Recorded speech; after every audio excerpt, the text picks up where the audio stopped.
Times of India report tawribase Times of India gi sources singi matungina BJP je empty handed haida manipur gi sit ani maksi amata phangdaba yai habagi wafam mama palli nakal maromda ikhogi mayamna yam thajaba haitare credibility yam wange hainariba exist my India today gi oina hairibase NDA 00 aduga Congress 11 haibagi wafam mama lai natragana masi NFF na su karaba yai sit amasi de habani tampaki sit Congress ta thame kari habini di puna mapukurum lekin biriba ibu ni mapuchu ai kai kumna bo cheri manipur gi oina hai bataragadi asai gi empty handed to the duty dum pai da hai bagum ba oirani aduma choidana khoi gi chitche khoina phangani hai bagi still khoi hopeful oijeri aduga kaga da bagi magi maram singsu akhoi da leijeri oi masingda yamna henaba haibadudi madu akoina predict tawba ngamde aduga soidana akoina maybe madu margin do oibiyai natragana magi larger scale do oibiyai aduga soidana di koi Bharatiya Janata Party na masi soidana ani makse koi lawgani haina aduga bheli gi di soidi haina koina adumak thamjage aduga outer gi akoida hoi madu khatang akhoi da chingna ba ka taw ba khara leibai wani adu still khoi hopeful aduma oijeri ani makse khoina khoi gi BJP ga khusam naraga thadok jari ba khoi gi candidate adu khoi soidane lawrakani haina khoina sitsi phangani haina thajaba chu khoi thamjeri thajaba thami BJP ki maiki gi yam hopeful oi hojik moina tampaki BJP na thadoi be candidate si soi dana mai pakani habege thajabani adu exit poll da koi chatloi habegi wafam pali manipur gi oinadi but central government gi oinasu mamada lakchege madu lakchege mamangda yam short reaction am ta kari habini congress party na thami wafam je congress ki ani mak soidana kani habe wafam manipur gi oindi thami karoi aidi karoi haijege BJP na dumak lawgani aduga ngasai gi koina election mamangda amachung election yam naksalak bada irang yam thoki ko irang yam thoi kana chena ba thoi threatening kaya leigi amana amabu adubu election gi numitu makta pungdu makta di akoi gi khangahum da all of sudden change ama people li kano da lai ba se akoi madu assess tawjai phajana haibadi ngasai gi khana chaina khri badu gi as handakti hu khare haibasi mamang khara da hairam magasu election numiki vote sin namam dai sidadi mi gi thamoi do mi gi pukning do adumak BJP na adumak tawkhi na ide BJP na joy to gi vote thadaram dai da dum miyam na khire hainaram taraga jo vote thadaram dai da di adum BJP gi supporter lakhi habani yam thajana hojik thambiri aham je ai short reaction am dai ko oza dagi oza exit let over NDA alliance na phangbeya ba sit che 415 seat 415 seats India ki political history the electoral politics history the that happen only for one time amukti hena thokri yebako madu matamdu 1984 gi Rajiv Gandhi na prime minister orga thengnaba Indira Gandhi sigraba matungda election sida 415 seats Congress party na phangbang yamki madugi matung amasung madugi mamangda amuk power political party ama fawna 415 seats secure to wangamde but this time ekogi sources khargi matung in exit poll da high level 415 seat forward BJP na phangaba yai habani nakalamomda India bloc ki khwaidagi wangba range 182 C bottom na piri 182 sina khwaidagi sorry napi ani Danik Bhaskar na piri 201 sina India bloc na phangpa bada khwaidagi wang na phangpa ya baje 201 phawdi India bloc na phangpa ya habani in both ways BJP led alliance India na exit poll gi matung in the election results se swift tawre habani in the hadaki lok sabha election je and Narendra Modi na led over haitare Narendra Modi na India ki prime minister oiba anoba ahum suba hat trick government ama India ki union government is told to over yai habaki oithok pasi yam sound lay habani hojikti exit poll je mayam da loi thamabani na exit poll je kopthaba wafa mayam do ngai na je now machine nataba another Congress party की मैके देगी specially India block की मैके देगी मल्लिकार्जुन खड़गे ने फोंदो खेबजे exit poll head थोलग मतुंग the इहान हाना पीबा India block की लीडर्स मैम के अपुन प्रेस मीट मल्लिकार्जुन खड़गे ने प्रेस फोंदो खेबजे 295 cities सोइदन इंडिया ब्लॉक की मैके देगी कागने है बनी मधु के एनालिसिस तो मैम द होरेन मधु राउंड मुख थमजगे आन राउंड ए बीजेपी दिगे हुजगे बीजेपी द लाक्चनिंग बजे बीजेपी ना हंदक की लोकसभा इलेक्शन सिगी ओइनदी 2024 की Lok Sabha election सिगी ओइनदी clean Swift तौरनी हाइरे Lok Sabha की जे बमा कई mode लेबिसिदा how far Nasai exit poll से मणिपुर की मतंग ददी बीजेपी ना थाजखिदबनी now when it comes to the union government के एग्जिट पोल सिसु अदम पगाम यामना सोइगनदे यामबा दम माना असेसमेंट एक्सपर्ट मैम सिना तौरीबनिना को मासी पंगसोइ सोइगनदे खरन खै सोइरे हाइरसु को लोइनमक 100 चुम्मे हाइबसु अत्रगा चुमद्रे हाइरसु पंगसोइ सोइगनदे अदगी अमना अमु अखोइना हंदक कुइदना था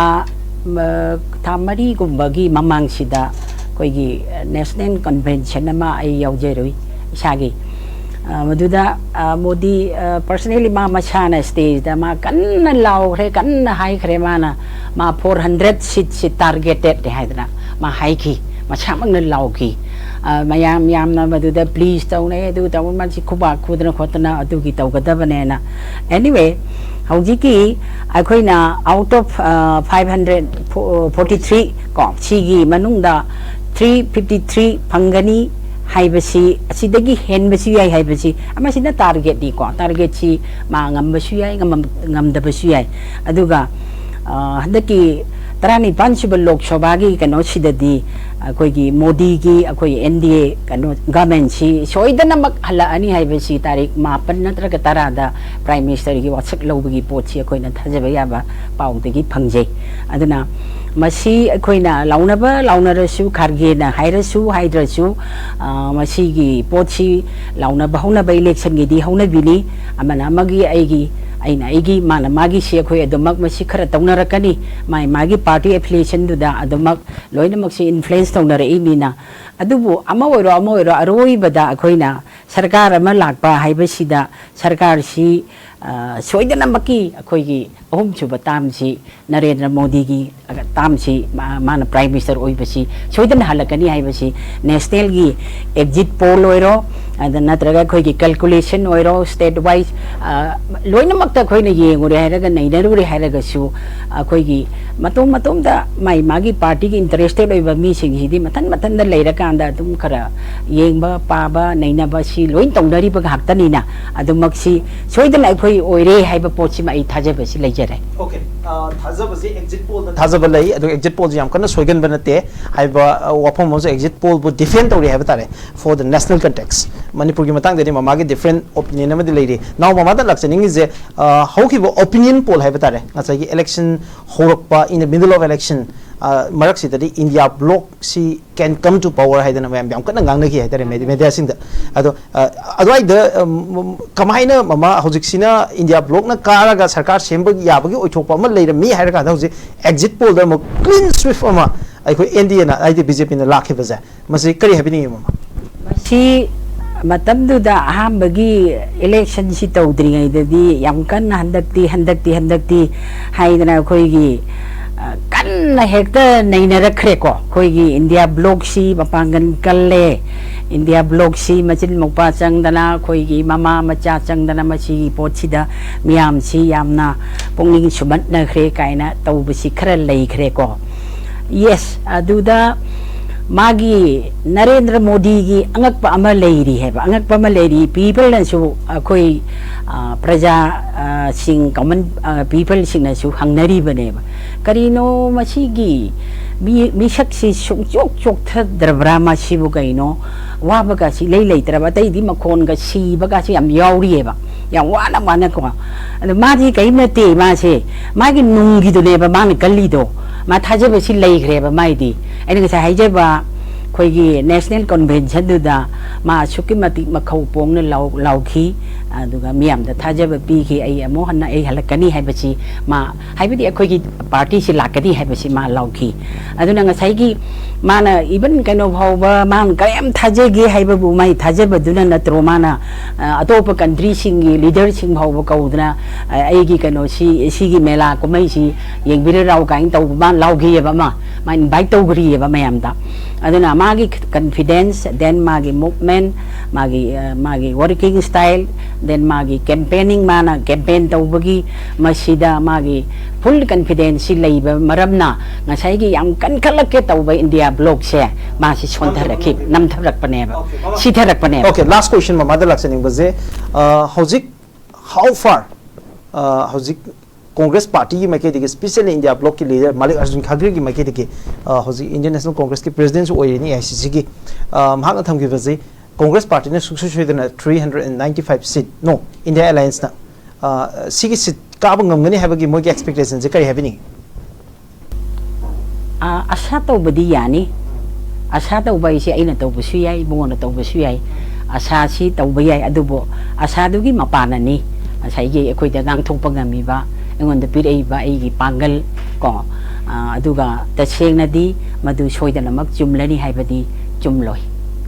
मदु सोइदन चुमगनी हाइबदी थाजबंगमदे मदु थाजबंगमदे बट कांग्रेस पार्टी ने जो इंडिया ब्लॉक ने सातो को काइबा लेते कई हेबन वाइ जे हम पचने एनालिसिस तौबी अदुगा एखोइ बोथ साइड हाबे तारे कांग्रेस का बीजेपी का अनिमक की ओइबा हाइदारे बोइनो व्यू यंग का हौजिक मीडिया की लेरिबा रियलिटी मैम सिदे हम फजन एनालिसिस तौ याम ताबा याम नुगायो जा मथंग जै मामा द लाक्से मामा द बीजेपी की हौजिक एनालिसिस अंत तौजे हौजिक मैम एखोइ मिजेंबिरिबा व्यूअर सिंग सिदा हाबे तारे इंडिया की ओइना नेशनल कॉन्टेक्स्ट ने नैनबदगी दि लोकल कॉन्टेक्स्ट नैनबसिना खरेना पामे हौजिक एखोइना अहामददी पुधोखरबा मणिपुर की ओइना एग्जिट पोल की रिजल्ट हाइजिदी बीजेपी द कितंग सोकपा मवंग अमदी ओइरी तबदबु इंडिया पुनमकी ओइनादी बीजेपी ना सरकार सेमदबनिना it's a win situation for BJP आदि ख्वाइ चावबदु देदुम कारनि हाबनि अदु मणिपुर सु इदुम चांस लेति हाबदि नते टाइट फाइट अमदी ओइ हाबनि बोथ बीजेपी एंड कांग्रेस अनिमक से चांस मणिपुर लेदि आइना ममादा मरुइना नैने निबे एरिया से मणिपुर की ओइना ममाना ngasai tampaki di definitely BJP ना कागनि हेबि के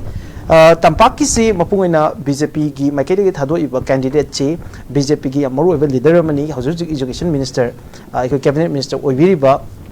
श्री थौनाजुम बसंत कुमार सिने अदो महाक ख्वाइदगी नगना हौज हंदक इलेक्शन सिदा थेंगनरी न पारिबसिना कांग्रेस पार्टी की असा इंडिया ब्लॉक की मरु ओइबा लीडिंग पॉलिटिकल पार्टी मो ओइरिबा एखोइ श्री 𝗪𝗏𝗪 सिने एखोइ 𝗪𝗏𝗪 अमदी एखोइ एजुकेशन मिनिस्टर अनी सिगी मरक्ता तौरिबा इलेक्शन मपुंग ओइना हाबे तारे हाइबे इलेक्शन सिदा ममा केंद्र कयादा बीजेपी ने लीड तौगने न खनबी मणिपुर तंपाकी होय इंडिया ब्लॉक की हाइनसु हाइरसि कांग्रेस हाइनसु हाइरसि को खोइदा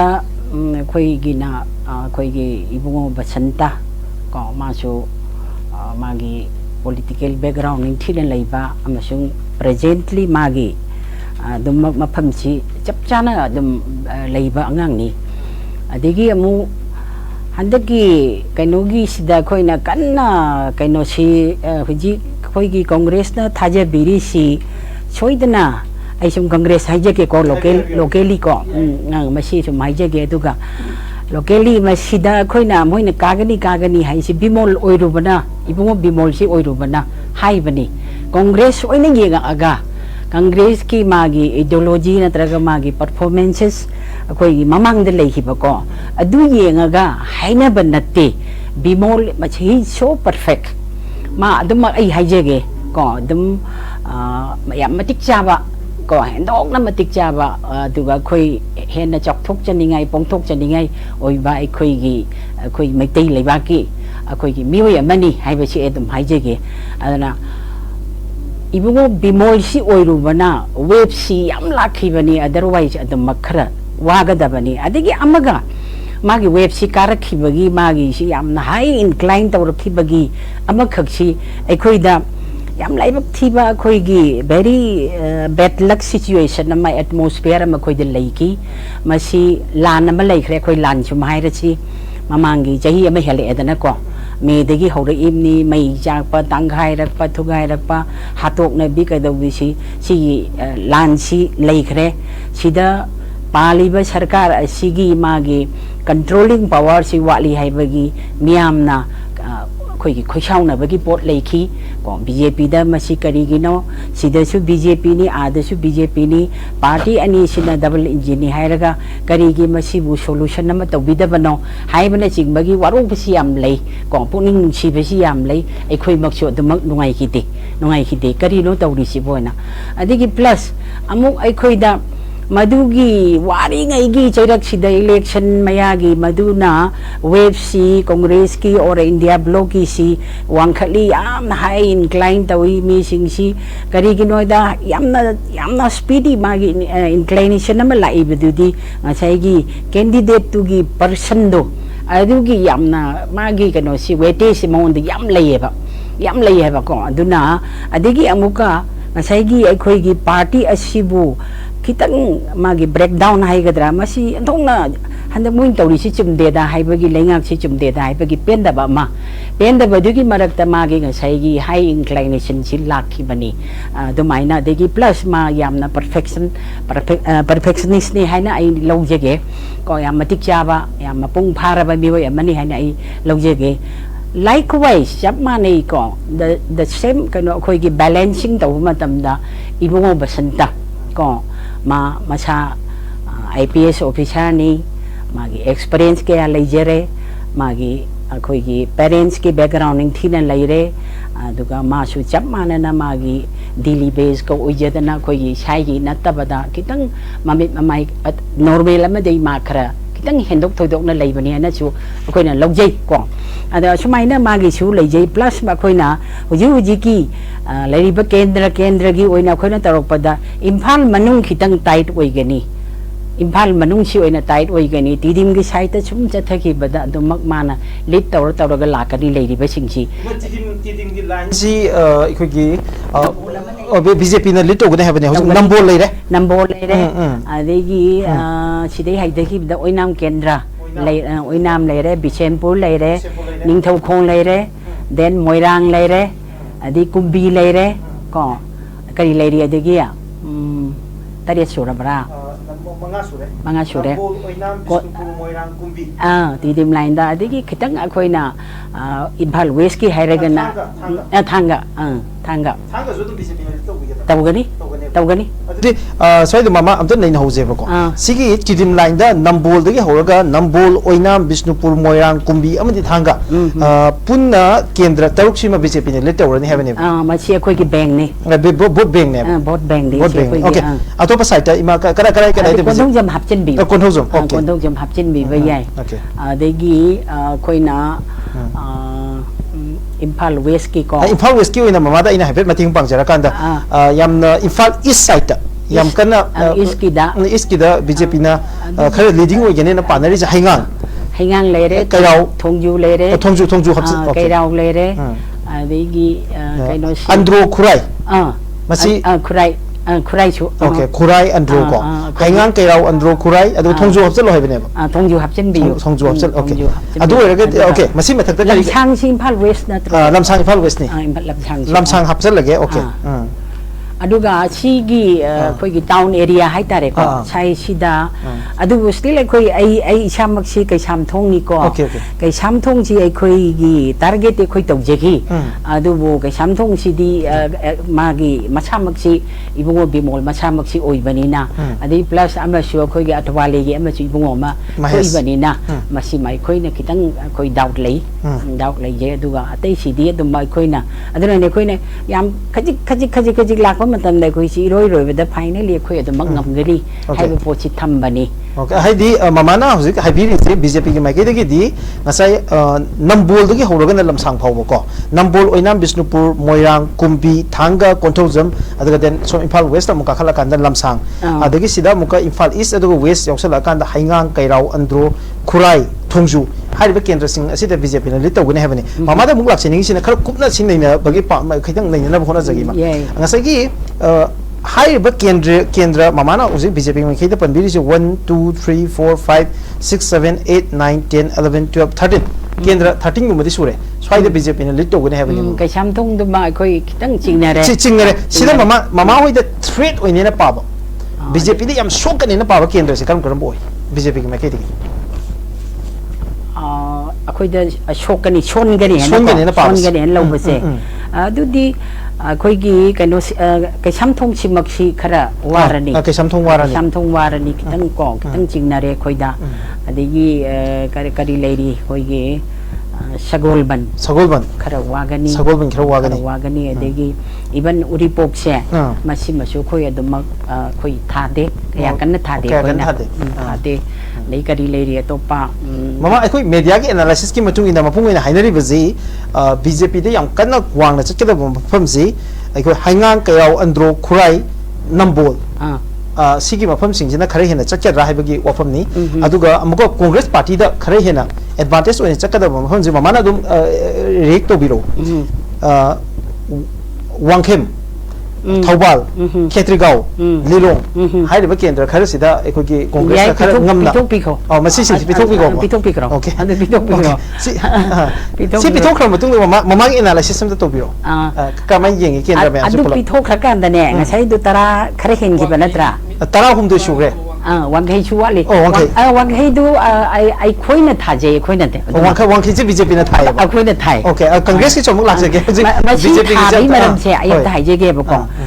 ꯀꯔꯤꯒꯤꯅꯣ ꯑꯩꯈꯣꯏꯅ ꯉꯁꯥꯏꯒꯤ why this Thongju is included ꯑꯁꯤ hujik leiriba cabinet minister ama chauna leiriba sina if he is very much sincere and serious ko mane am sincere oiraba mana serious oiraga tobiba taragadi masana naturally automatically lakpam thoi haibise akoi thek bane ba aduga hoi akoina ai maibi panji makti natabani na ko karigumba da haye khara madu skip taurak pasu yai ko taurak pasu yai aduga adudani khasai sincerely thabak tawi tawde gain tawna rakhine base aduda khara mana minam ma aduda mapukchen chengam de gain tawna rakhine ba ko duguma khara si adubu still akoina pulak punjil kan di soidana ngasai ai kangdu di pitok khara chai ba madu koi thadre ngasai kari hero ki adigi sorry kari ba amadu hai thok tre ne khangabok sur outra Lilong Thobal dai do pitok khara chai hairi do duma kida Congress party da mula serge ma jigi ibungona haibiri si chumme ba ko khoi gi kaimta khomu ba leitana non party ko kanagi su party affiliate tawdaba aduga mi si yengaga magi si kupna yengjera kanda voter si mai si phaine ma si chumine natra ma si nungsine haraga piba vote leiba chumba je like wai chamana na ibungo basanta se kano de ga madu dana de mantri ka tokthok charaga tawri se aham yam chaurame kai no khoi kendra gi mina dum tokthok ki de haibadi common people sing de ba ma MB oina vote le phale amu hanangarang da kajeraga kai dawraga kai khar warung na gi ba ko adubu khomudraga su adum asyam sida mari ingjabani chawba ka heitabani kai tawraga pirak pachi leineri ba ko si chumba je khara leiri ba ko aduna khoi gi on the whole mapum moina yengak padani ko ngasai gi che khoina haijeri ba kendra gi potu su adum lan ba su yai khara adum chitha nantha soirak pa adum yaugdorimni adu mapum moina khoina yengaga di ngasai gi adum akhoi energy simadi ikata kai haiba chi ai adum mak thaje ba chi leijaba madam ikata kai si BJP nara congress nara BJP ori ba yong ba BJP nara sai gi ojabi mo gi matik magun mayam da kalawa magi aduna magi web si kan gi bari education minister gi matang ni ngasai de habi wo pham se mamagi round na ani mak thagal ekoi mamagi je ekoi ani mak hai tare yam liberal oina congress ki candidate to gi afabasing du so dum phai haiba hoi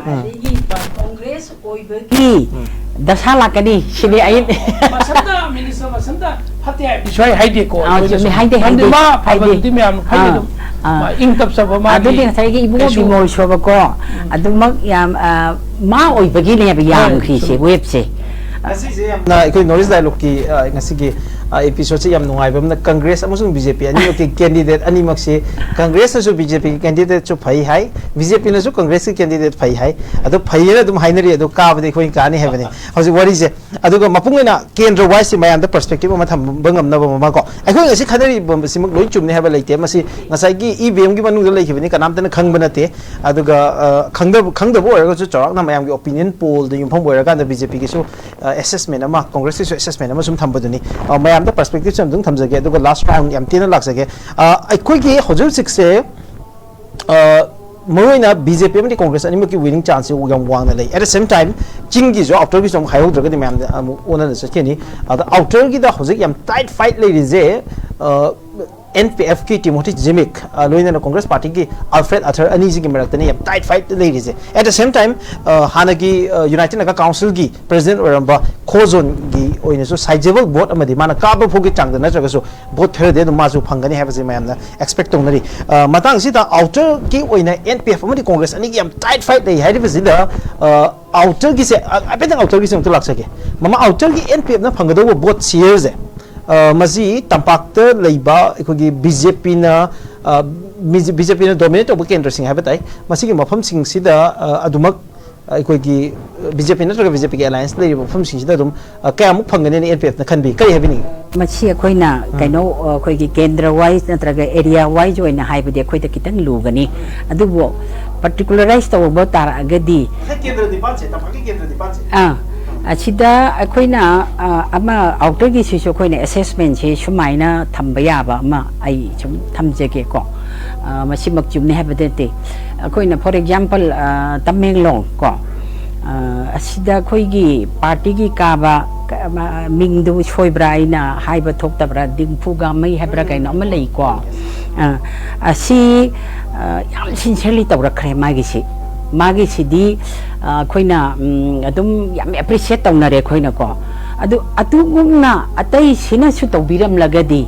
mana akhoi ga khucham nari banina tawbiram lagadi akhoi soidana akhoi mai pakani haibachi moi chingi maru pangsingna party ki karyakarta singina thamma edumaina ada luri badi akhoina magi kendra or magi area da akhoi gi khaitoktana chatlamgadra control tongnara moidra haibagi chingna ba silei ba ko adegi amu ngasai gi chamane somda su Alfred tu aduma yamna matik chaba mini ko adegi hanagi machu background ding thina leiba mini ko chamaina adegi 𝗍𝗡𝗂 na khoi gi nauna thogla agachu ko masu adum khara ma yamna influential oiba mi di bini machu ko adubu magina khoina khucham nei hari ji khoina khucham nari haiba akhoi BJP na khoina kadai bhauba mongonda pirang madagi honaram dagi haiba che masida kitang khoina chapchana sini haiba chi ngamdaba mama swaida yam maru ko question amala ise chaman ai ko sulak che mo yam tiena khumbiu akhoi ki BJP gi candidate siga